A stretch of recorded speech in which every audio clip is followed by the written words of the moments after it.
Voici le plus grand marais tropical du monde.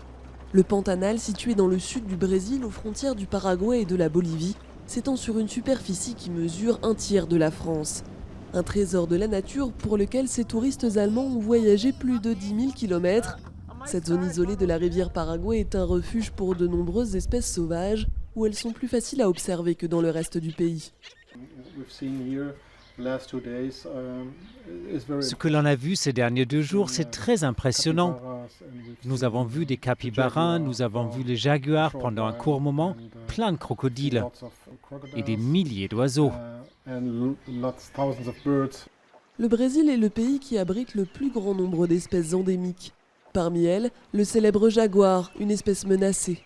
Le Pantanal est l'un des meilleurs endroits pour l'apercevoir lorsqu'il vient se reposer sur les berges de la rivière ou chasser le capybara, le plus gros rongeur du monde.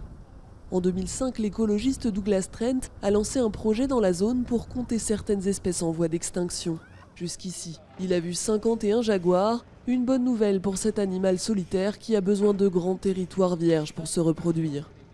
Les jaguars ont besoin d'eau, les jaguars ont besoin de forêt, de nourriture. C'est une région tropicale, il ne fait pas trop froid pour eux et ils se sentent bien ici. On estime qu'il reste environ 15 000 jaguars dans la nature. Des milliers d'entre eux ont été tués avant 1979 quand il était encore légal de les chasser. Aujourd'hui, leur nombre grandissant dans le Pantanal attire des touristes du monde entier, une source de revenus pour les habitants de la région qui se lancent dans l'écotourisme.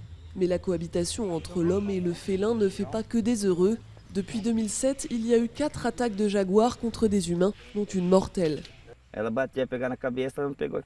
Il m'a frappé avec sa tête et m'a traîné sur le sol en tirant mon bras avec sa bouche. C'est devenu terrible. Il m'a mordu ici de toutes ses forces.